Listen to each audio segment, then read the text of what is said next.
Well, hello, ladies and gentlemen, and everyone watching. I am your host, the Report of the Week.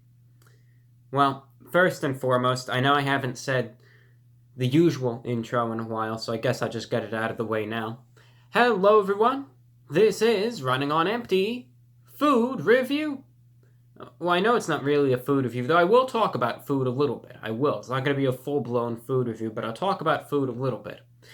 This is a review, though, but it's more of a travel-related review than anything else. Now, I did a video like this a couple months ago. I think it was in October. Pretty sure it was. I think it was in early October, if I'm not completely mistaken, where I had to do some long-distance traveling, and I did so by Amtrak. I took an Amtrak train, and I got the bedroom. I think it was the Viewliner roomette.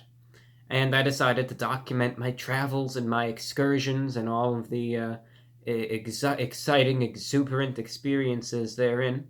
And I did a little bit of a travel type review of it, and then I posted it here. And maybe you saw it, maybe you didn't. It's there if you're interested in it, though. Anyway, I had to do some traveling again. And this time I took a plane. I flew with JetBlue. I thought to myself, well, what the heck? I'm going to document my experience and do another travel review. It's exactly what this is.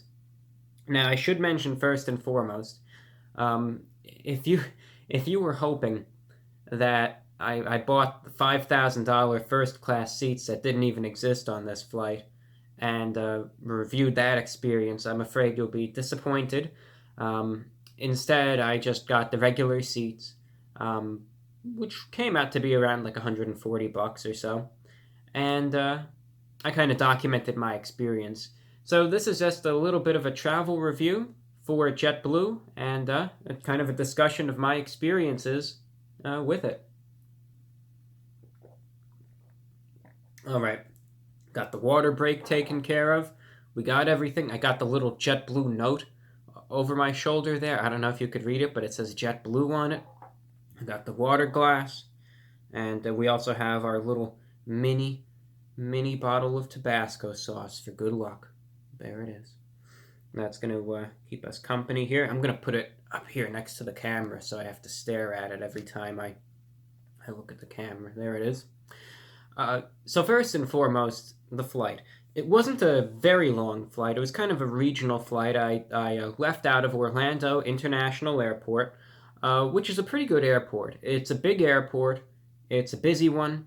I didn't really do any filming inside the airport itself. Because I respect the privacy of others. I know if I wanted to be that guy and be really out there and just be walking around like I own the place and just, shoving a camera everywhere and filming everything, this video would be much better, but I just don't want to be that person because I know I myself, if I were just a business traveler or someone trying to go on vacation to Disney or whatever, I wouldn't necessarily want a camera shoved in my face. So I just want to respect others as well. And I didn't do a lot of filming in the airport itself just to respect the privacy and, personal space of others. But it's a nice airport. It's a nice airport. It's really big. The security, I know people can kind of complain about the security and the TSA, and they say, those people, they're evil. They're evil personified. But honestly, I don't think the TSA is as bad as some people say. Don't get me wrong, we could all have our frustrations with them, but I think they do, they do a good job of getting stuff done and, trying to process such a large volume of people and travelers in the most efficient time that they can. The security wait was a little longer than I had hoped, but I got through, and, clearly I made it through in one piece, so here we are. But the airport itself is fine. Again, it's a huge airport, divided into a number of terminals. I flew with JetBlue, so I was in Terminal A, and you can. It's pretty navigable. It really is, as long as you know where you're going first and foremost. And even if you don't, they have some helpful information booths there that you can get the desired information from. It's pretty easy to navigate, and it's a nice airport. The only thing, if you find yourself in Orlando International Airport and you're looking for some sustenance, you're hungry, you want something to eat, and you get into this little cafeteria area, you'll see it. I saw it about 6 months ago, and I made the mistake of partaking in it. There's a pizza place there. It's the only pizza place, actually, I think, in the whole airport. And it's called Famous Famiglia Pizza. And you're going to be sitting there, and you're going to smell the pizza, and you're going to see it. And you're going to think, well, it's this place or nothing. And I kind of want to get that slice while I'm waiting for my flight. The temptation is going to be there. I warn you right now, it will be, but just don't do it. I'm not bashing the chain as a whole, but it's that one restaurant at that airport there, Orlando International Airport. Just bypass it. It's the worst pizza slice I ever had in my life that I was there. It was so terrible, so disgusting. I mean, I say that with the utmost sincerity. I'm not even reviewing that. Just bypass it. It's gonna make you feel sick. It's gonna burn your hand. It's gonna be terrible. It's the worst. It was literally the worst pizza slice I ever had in my entire life. I just bypass that place. Go to Burger King instead. That's saying something. But just any place but that. Any place. Just forget that place. I had to get that off my chest, and I had to say that outright. But the airport itself was fine. I think one thing that some people do is they have a bad experience at the airport. You know, maybe the TSA was just a bit of a hassle. Maybe they had a terrible pizza slice from Famous Famiglia's, and they blame the airline instead. You know, they had this terrible pizza slice, and they give JetBlue a 1-star rating for that when they're not even affiliated with them. But the airport is going to be fine. You get to the gate, just as any standard airport. You just wait until the flight gets called. Boarding is no hassle either. Now, the flight that I was on, it was a smaller airplane. Maybe I'll try to get a picture of it up for you. It was 4 seats across, so 2 on each side. I got the window seat. And now I think, as with any type of airplane review, here's the dramatic takeoff sequence.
And there we are, we're in the air.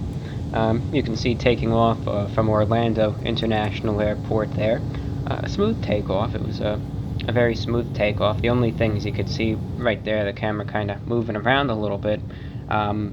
Sometimes, I think if you've flown a bit, you know what happens when you take off. Sometimes the pressure can kind of, build up in your ears, and you gotta just swallow or chew gum or whatever. And, that's only temporary, that's only a minor discomfort, but that goes really for any flying experience. But the takeoff was smooth, and, so far so good. The seating situation is good. Again, there's 2 seats there, but they are not cramped by any means. The amount of legroom that you get is good. I was actually even able to put a backpack, which is my personal item.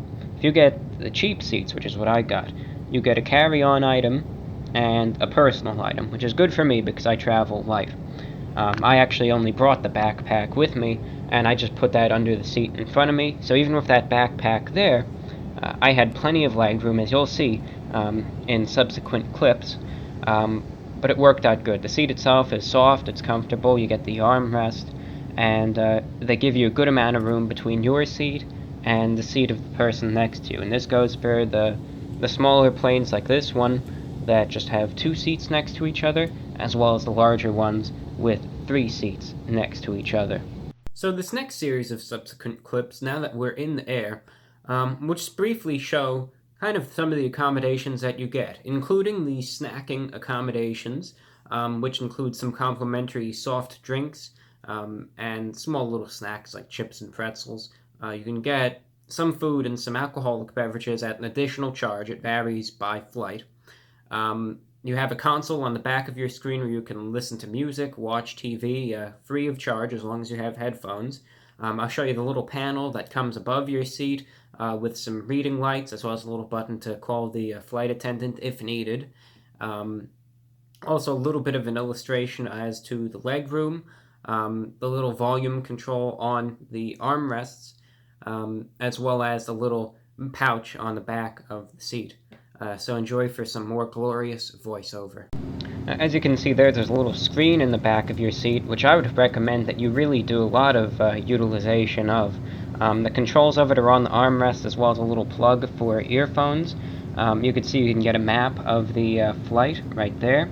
You can kind of pick some Sirius XM music stations. I was kind of listening to the 90s station for a while. All the sound comes from your earphones, which you could bring along or you can purchase them from a flight attendant. You can listen to a variety of stations. Some of the audio feeds buffer a little bit, but for the most part you can enjoy the music pretty good. You can see there's the flight going over the Carolinas, 566 miles per hour, 36,000 feet.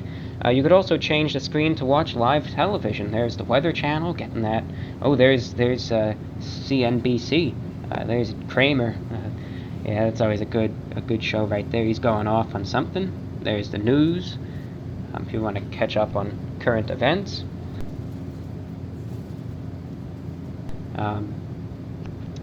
So you could watch that. It looks like those are some children's shows or some cartoons that I'm out of touch with. I don't know what's going on there. Let's go back to the news. We film the news? Maybe? Let's watch some CNBC. There we go. Let's see what the latest financial roundup is. One other thing that I like, and there I am grabbing a snack for dramatic effect, is you get snacks and drink complimentary on these flights. Now, alcoholic beverages they will charge you for. Granted, they got to make a profit. But if you want to get a variety of snack foods, some chips, some pretzels, some little snacks like that, some soft drinks such as Coke. They do have Coke, Diet Coke, Sprite, some water. And you could check. I think the menu kind of varies from flight to flight, so it's in your seat compartment there in front of you. Look it over because it's all complimentary, unless you want to get alcohol or like a little snack package, which is available on some flights. That you have to pay extra for, but soft drinks and the snacks themselves are complimentary, which is awesome. There's a quick view of the controls for the TV. Flash forward, you can see right there, you do get some good leg room. There's the TV. Shark Tank came on. There they are, destroying the hopes and dreams of some young entrepreneur. There's some city lights outside. And all in all, the temperature in the cabin is, it's warm and comfortable. And honestly, I was about to fall asleep. It's just very comfortable in there and very enjoyable, too.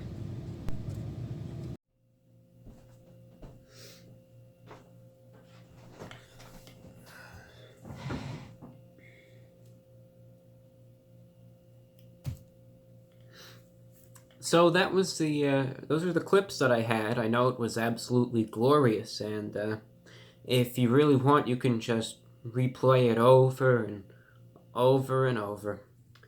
And, that was the selection of clips that I had. The one thing, of course, comparing a flight to the Amtrak sleeper car, you're not going to get as much on a flight as you will on the Amtrak train. And for good reason.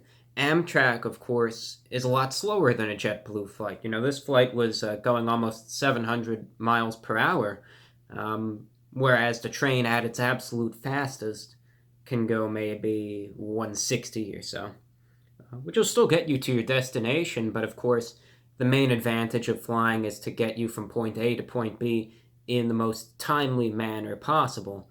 Therefore, they can sacrifice a few luxuries for the sake of speed and convenience of travel. Whereas Amtrak, of course, has much more time, therefore they have to make up for that with more luxuries. So see how there's a kind of a payoff with each. For Amtrak, if you have more time to spare, you can get more benefits in that regard. Whereas with flying, you might not get as many benefits, but you'll certainly get more time on your hands. But JetBlue, for a little bit more, I mean, for all that you're getting, that's complimentary. You get the console for free. One thing that I didn't mention, you get Wi-Fi for free, and it's good. They call it Fly-Fi, and you have to make a True Blue account to get in, but it's easy to do, and it's worth it. You can get, frequent flyer points, and you never know if you're flying enough, you might end up earning yourself some free bonuses or whatever. That's fine. You get free snacks, you get decent leg room, and the seats themselves are comfortable too. And it's a smooth ride. I didn't notice again any anomalies in terms of temperature. It wasn't cramped. For what you're getting, and for the price, if you get lucky, you can get some flights for $99. But mind you, that same flight, the prices are subject to change.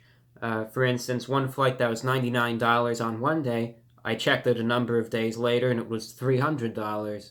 And then the next day it was $475, and so on and so forth. So the price really does fluctuate, but if you peruse that website and look for a good deal, you'll find one. Again, you can get flights under $100 for JetBlue, all of those extras included. That's the cheapest seat right there. And you get all of that, including the Wi-Fi. I should have showed it off, but I didn't want to risk taking the laptop out again because I broke the screen the last time and I had to get that fixed. But that's a whole nother story. But a lot of good bonuses, a lot of good extras, some good snacks, and, considering the price, I think it's definitely worth it. From my own personal experience, they are almost always ahead of schedule. They're almost always early, more than anything else. This flight got to its destination 20 minutes ahead of schedule, which was awesome. And really, I have nothing but good things to say about them. If you can afford it, and you need to get to a place pretty quick, I would recommend JetBlue completely and totally. I would recommend them. Therefore, out of 10, what am I going to rate my experience of JetBlue? I'm going to rate my JetBlue experience, I'm going to give it a 9.0 out of 10. Now, don't get me wrong, I'm not bashing on Amtrak or I'm not bashing on the other airlines. Just from my own experiences, this is the airline that I have found to be the best for me. Of course, if you win the lottery and you get like some top tier airline and you buy the $15,000 first class seats where, you're pretty much like completely laying down and you're getting fed oysters while getting a foot massage or something, that's great. But if you need to get to a place quick, don't want to break the bank, but you still want to get more benefits and bonuses than what I've seen a lot of other airlines would offer, I think JetBlue is the way to go. Because I know I had to fly out to LA back in 2016, early 2016. I think it was Delta Airlines. And, they had that console again, but you had to pay to use it. You had to pay to use that. You had to pay for the Wi-Fi, all that. JetBlue gives it to you for free, so I just enjoyed that. And just a lot of good benefits. I would recommend trying them out if you haven't already. So that's all that I have for you, ladies and gentlemen. Today's review is just for JetBlue and my experience thereof. Thank you for watching. Our next video will be a little random one, maybe with some season's greetings or something. Thank you for watching. Take care. I'm your host, the Report of the Week, and we will see you soon. Goodbye.